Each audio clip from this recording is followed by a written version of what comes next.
Dans cette vidéo, je vais vous parler d'une des plus grandes qualités que doit avoir un entrepreneur. Et c'est sa capacité à prendre des décisions, à avancer chaque jour et de prendre les bonnes décisions. C'est vraiment l'un des travaux que vous devez prendre chaque jour. Et sans vous en rendre compte, chaque jour, vous posez des actes, vous prenez des petites décisions, des micro-décisions, des décisions que vous ne devriez pas prendre. Et chaque jour, vous vous levez avec un capital décisionnel. C'est un capital que vous avez comme ça. Et à force de prendre des décisions, eh bien, ça s'épuise et vous n'êtes pas capable de faire des bonnes décisions, par exemple. C'est pour ça qu'il faut se poser parfois la question de est-ce que c'est une décision que je dois prendre ou pas? Est-ce que je dois déléguer ça ou pas? Est-ce que c'est important ou pas? Est-ce que la conséquence de ne pas prendre de décision est importante ou pas? On va creuser ça parce que le meilleur exemple là-dedans, évidemment, c'est notre prophète Mohammed sallallahu alayhi wa sallam. Et il utilisait principalement deux choses pour prendre des décisions, c'était salat istikhara. Euh, non, c'est pas une manière de prendre des décisions, c'est une manière de valider la décision. Salat istikhara et shura, shura, qui est très très très important. Et je voudrais juste corriger quelque chose sur salat istikhara. Ce que je constate aujourd'hui, c'est qu'il y a beaucoup de gens qui se déresponsabilisent par rapport à leur parcours, par rapport aux décisions qu'ils doivent prendre, en invoquant salat istikhara. Donc c'est une mauvaise compréhension de salat istikhara. La prière de consultation n'est pas une manière de trancher, mais une manière de demander à Allah Azza wa Jal de valider sa décision. Donc il faut prendre D'ailleurs, quand vous regardez Dua, la Dua, elle ne dit pas de décider à ta place. La Dua, elle dit que tu as pris une décision et que tu demandes à Allah Azza wa Jal de la barik ou bien de ne pas la permettre. D'accord? Donc ça sous-entend qu'à la base, déjà, tu as pris une décision. Ok? La deuxième chose que le prophète sallam avait, c'était shura. C'était le fait d'avoir un cercle autour de lui de personnes qu'il consultait pour prendre des décisions. Et là, vous allez voir, l'humilité du prophète Mohammed sallam, elle est incroyable parce que c'était n'importe qui pouvait être une source de savoir, une perspective intéressante. Par exemple, le Badr, la bataille de Badr, les musulmans étaient sortis pour prendre possession d'un puits. D'accord? Avant que le Quraysh arrive, ils sont sortis de la ville, ils ont décidé de sortir de la ville et ils se sont mis à un puits. Et là, tu as un jeune sahaba qui s'appelait Al-Hubab. Il est venu voir le prophète, il lui a dit: Est-ce que, Ya Rasulallah, c'est une décision que tu as prise qui est une révélation? Dans quel cas je ne la contredis pas. Mais si c'est une opinion, permets-moi de la questionner. Et le prophète sallallahu alayhi wa sallam lui dit: C'est une opinion. Et Al-Hubab, il lui a dit: Écoute, si c'est une opinion, je te conseille d'aller au puits le plus loin. Comme ça, nous, on va pouvoir sécuriser ce puits-là et nous, on aura de l'eau et eux n'en auront pas. Et là, vous vous rendez compte de deux choses. D'abord, c'est que Sahaba, ils avaient l'espace nécessaire, la confiance nécessaire, le climat nécessaire pour pouvoir questionner le prophète sallallahu alayhi wa sallam. C'était quand même le prophète de l'islam, l'être le plus parfait au monde, et les gens se sentaient légitimes pour pouvoir venir et les questionner. Al-Hubab, il est quand même venu, et le prophète sallallahu alayhi wa sallam, il lui a dit, mais il lui a pas dit, mais t'es qui toi? D'où tu viens, etc. Là, on peut se poser des questions sur le leadership. Il y a parfois certaines boîtes où c'est impossible de venir et de questionner le chef d'équipe ou le leader ou le CEO. Autour de lui, il n'y a que des bénis oui-oui. Le prophète sallallahu alayhi wa sallam, il y a un jeune qui est venu le questionner. Et la deuxième chose, l'humilité. C'est-à-dire que le prophète sallallahu alayhi wa sallam, il a quand même considéré la réponse de ce jeune. Et à la toute dernière minute, ils ont décidé de changer de stratégie, ils se sont déplacés et ils ont écouté le jeune. Et là, il y a une qualité quand même qui est très importante de toi en tant qu'entrepreneur, de CEO, c'est de ne pas prendre de haut les gens autour de toi. Tout le monde est potentiellement une source d'information, une perspective intéressante à écouter. Là, c'était un jeune. Mais toi, parfois, on peut avoir cette tendance à snober les gens. T'es qui toi pour venir me parler? T'es- quelle expertise tu as? Parce que le jeune Al-Hubab, on aurait pu se dire, mais combien de batailles t'as mené avant de... Non, non, il avait un regard qui était intéressant. Et là, Shura, c'est cette capacité à se remettre en question. Ça sous-entend de l'humilité. Ça sous-entend cette capacité à être autocritique, à questionner vos choix, tout en ayant des convictions fortes. Parce qu'un entrepreneur, tu dois croire en ton projet plus que les autres. Parce que sinon, ça ne va pas avancer. Tu dois avoir des convictions fortes, quitte à parfois être seul contre tout le monde. Et en même temps, tu dois faire preuve de critique envers toi-même. Tu vas te questionner. Mais tu peux pas être tout le temps dans cette autocritique parce que sinon tu as une girouette. Tous les 4 matins, tu te lèves et tu remets en question tous tes choix. Non, c'est pas ça. Tu te questionnes, tu es ouvert autour de toi, tu fais shura et quand tu prends une décision, tu t'y tiens. D'accord? Ça, c'est la première chose que je vous ai dire par rapport à shura. Ça sous-entend quoi? Que toi, en tant qu'entrepreneur, tu dois être bien entouré. Vous rendez pas compte, j'arrête pas de le dire, que les gens valorisent beaucoup trop la connaissance au-delà de l'environnement. L'environnement, il est plus important pour moi que la connaissance. L'environnement, si tu es bien entouré, t'es pas, en fait, aujourd'hui, tu peux pas être bon en tout. Tu peux pas être un expert de tout. Tu dois avoir ce qu'on appelle le gut feeling. Le gut feeling, c'est-à-dire cette conviction de l'intérieur, là, cet instinct qui fait que tu sais où il faut aller et prendre des décisions rapidement. Mais en même temps, tu dois être bien entouré. D'accord? Pourquoi? Parce que un entrepreneur, c'est quelqu'un qui commet des erreurs. D'accord? Mais c'est quelqu'un qui est aussi capable d'écouter les autres. Et je vais vous dire quel type de personnes vous avez besoin dans votre entourage. Vous avez besoin de 3 types de personnes. Le premier, c'est un mentor. Un mentor, quelqu'un qui est là où tu veux être dans 10 ans, qui a déjà fait le chemin. Et donc, il a la sagesse et il a fait des erreurs dont tu pourras apprendre. Et quand je vous ai dit qu'un entrepreneur, c'est quelqu'un qui apprend de ses erreurs, un très bon entrepreneur, c'est quelqu'un qui a la sagesse d'écouter les erreurs des autres pour ne pas les faire. Donc tu gagnes du temps. Tu gagnes énormément de temps en ayant la sagesse d'écouter le regard des autres, d'écouter les erreurs des autres. Moi, c'est un des premiers trucs que je regarde quand je prends quelqu'un dans le programme d'accompagnement, c'est sa coachabilité. Est-ce que c'est quelqu'un qui a un je sais tout ou bien il est capable de se remettre en question? La coachabilité, pour moi, elle est primordiale. C'est ça qui va faire que tu avances beaucoup plus vite ou pas. Il y a des gens qui ont absolument besoin de commettre les erreurs, de se casser les dents, de foncer, de foncer, de foncer. Et ils ont toujours cet orgueil en eux, cet ego en eux qui dit: «Je sais, mais moi t'inquiète, moi je sais comment faire. Moi je suis intelligent, moi je sais comment je vais avancer». Tu vois ce que je veux dire? Et donc c'est vraiment cette capacité à apprendre des erreurs des autres que tu vas avoir grâce aux mentors. Ces mentors, ils ont déjà fait 15 fois le chemin. Et donc si il te dit: «Écoute, ce chemin-là, je l'ai déjà fait 10 fois.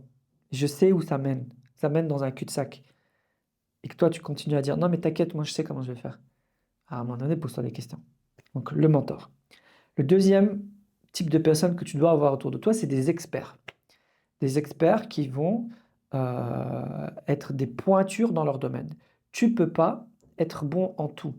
En tant qu'entrepreneur, tu peux pas être bon en tout. Aujourd'hui, il y a tellement de savoirs qui sont très, très, très pointus que tu ne peux pas tout apprendre. Je donne toujours l'exemple de, une maison. Tu construis une maison, bah, tu vas pas devenir un plombier, un électricien, un carreleur, un architecte. Tu peux pas apprendre tous les métiers du monde. Et donc toi, en tant qu'entrepreneur, c'est pareil.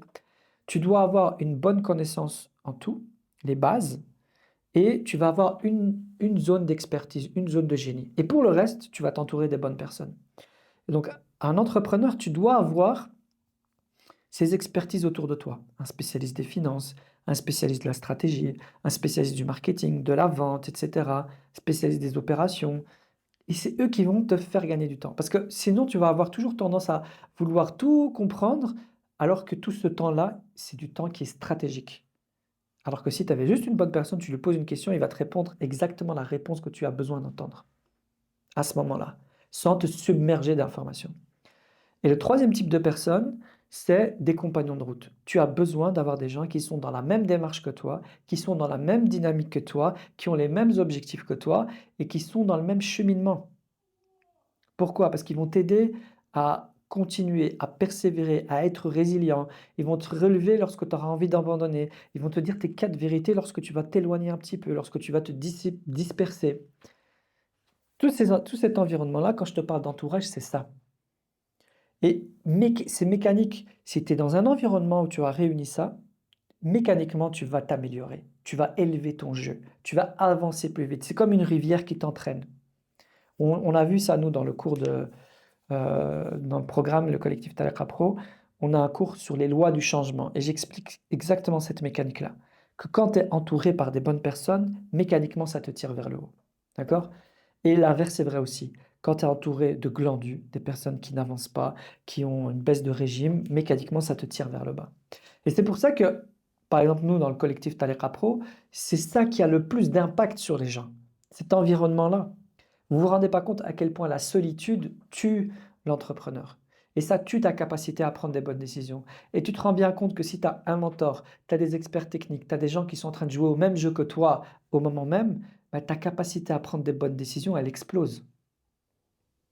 Et c'est ça qui va faire que tu avances vite par rapport à d'autres, que tu n'as pas peur de te lancer et de commettre des erreurs. Surtout que nous, on est dans le marketing digital, d'accord? On est dans le web, d'accord? On a des gens, même des business classiques, hein, mais dans le digital, quand tu commets une erreur, c'est quoi? C'est un post, tu le supprimes, tu l'archives.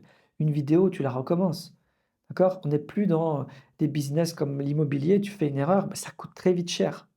Ou même quelque chose de plus simple, l'impression. Avant, on était dans le marketing classique, le print, donc les affiches, les flyers. Tu fais une erreur sur une affiche, ça te coûte un bras. Marketing digital, vas-y, avance, frère. Avance. Et vraiment, c'est ça qui va faire que tu avances beaucoup plus vite que tes concurrents, c'est ta capacité à décider. Et tu dois décider quoi? Vous vous souvenez, je vous ai parlé de la capacité décisionnelle. C'est pas pour rien que, par exemple, dans l'armée, dans les sous-marins, par exemple, tu peux pas avoir deux généraux dans le même espace. Il y en a obligé un qui doit sortir, parce qu'on peut pas être deux à décider. Ça va apporter de la confusion. C'est pas pour rien que on te conseille de faire les tâches les plus dures le matin, parce que ta capacité décisionnelle, elle est importante le matin. Et qu'en fin de journée, tu n'as plus envie de décider. C'était une étude sur des juges aux États-Unis. Ils avaient calculé, ils avaient regardé, c'était dans un tribunal, ils devaient décider des libertés conditionnelles. D'accord? Est-ce que la personne peut sortir ou pas? Ils avaient remarqué que le matin, OK, le matin, les gens avaient un taux de liberté conditionnelle qui était beaucoup plus élevé. Et ça chutait drastiquement juste avant de manger. D'accord? Et après manger, ça remontait. Au début, il y a la digestion et après, ça remontait. Pourquoi? Parce que la capacité décisionnelle, c'est un muscle. C'est un muscle que tu t'épuises, tu l'épuises à prendre des décisions. OK? Donc la question que tu dois te poser, c'est d'autres critères, hein, que je suis en train d'amener, c'est est-ce que c'est une décision que je dois prendre absolument? Est-ce que je ne peux pas déléguer ça? Est-ce que c'est une décision que je dois prendre maintenant? Est-ce que je ne peux pas reporter ça? Est-ce que c'est une décision qui me concerne? Est-ce que je ne peux pas me désengager? Est-ce que c'est une décision qui est stratégique? Alors je la fais tout de suite. Vous voyez? Il faut aussi que vous ayez des frameworks. On a tout un tas sur internet, on pourra refaire une vidéo là-dessus, mais il y a des règles comme ça qui vont vous cadenasser dans la prise de décision. Et le dernier truc que j'ai envie de te dire, c'est à un moment donné, il faut accepter qu'il y a une part d'inconnu que tu ne maîtrises pas, qu'il faut te lancer. Une des qualités de l'entrepreneur, c'est l'audace. Tu ne peux pas maîtriser tous les facteurs. Le chemin, il devient clair en marchant. Tu ne peux pas, toi, à l'avance, te poser, réfléchir tellement longtemps, faire tellement d'études, tellement de recherches que tout va être clair. Non. C'est pour ça qu'un business model, Canva, tu vois, ça sert juste de guide. Mais tu ne peux pas avoir un business model qui est complet dans le détail et croire que c'est exactement ça qui va se passer. Il y a une part d'inconnu. Et c'est là qu'on fait appel à un super pouvoir qu'on a en tant que musulman qui s'appelle Tawakkul. Place ta confiance en Dieu. À un moment donné, place ta confiance en Dieu. Tu es bien intentionné, tu t'es formé, tu t'es renseigné, tu as fait la salat istikhara, tu as consulté autour de toi, maintenant lance-toi. Parce qu'il y a une part d'inconnu que tu ne maîtriseras jamais. Donc à un moment donné, il faut bien se lancer. Bismillah, tawakkaltu ala Allah. Et tu te lances. Avec force de conviction. Et ne pas jouer la girouette. Très important. Tu te lances, c'est pas tous les 4 matins que tu vas te remettre en question. Tu te lances, tu fais des erreurs, tu apprends, tu prends de la donnée, tu fais remonter de la donnée, tu as quelque chose qui, un apprentissage, et là, tu te remets en question. Et pas dès le lendemain. La data, elle est intéressante au bout d'un certain moment. Mais il faut avoir conscience de ce que tu es en train de tester. On en parlera dans une autre vidéo sur cet état d'esprit de A/B testing. Je teste et j'apprends. D'accord? Mais là, je voulais vraiment traiter ce truc de décision. Pourquoi?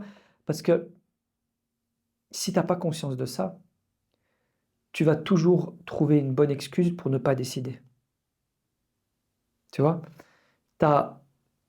Dernièrement, j'ai eu des calls avec des personnes et c'était clair qu'on était fait pour travailler ensemble. dans le sens où il y avait un fit humain extraordinaire, on vient du même contexte, les expériences sont similaires, les projets qu'elle voulait faire étaient les mêmes et il y avait tout, tous les voyants étaient au vert.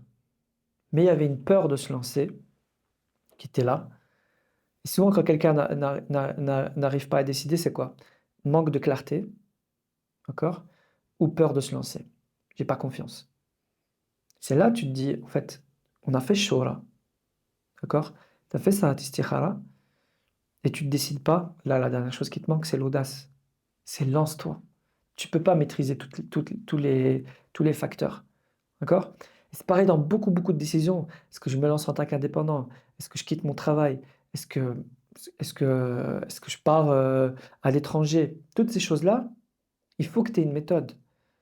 Fais shura. Consulte des gens autour de toi en qui tu as confiance. Fais salat istikhara. Et à un moment à un moment donné, tu te donnes un laps de temps qui est réduit, d'accord? Et tu avances, tu tranches. C'est oui ou c'est non. C'est pour ça qu'un un bon commercial, on dit tout le temps, c'est pas quelqu'un qui te convainc, c'est quelqu'un qui t'aide à prendre la décision. Il va t'aider, il va t'apporter de la clarté pour te lancer oui ou non.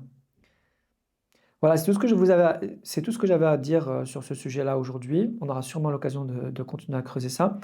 En tout cas, ceux qui veulent être accompagnés, ceux qui ont besoin de cet environnement pour avancer, pour concrétiser votre projet, marhaba bikoum dans le collectif Tariqa Pro. Vous avez le lien juste en dessous, ici, et vous pourrez booker un appel avec moi et on discutera, Inch'Allah, de est-ce qu'on ressent ce fit humain, est-ce que vos objectifs sont alignés avec notre vision du business, et puis vous aurez toutes les informations pour décider ou pas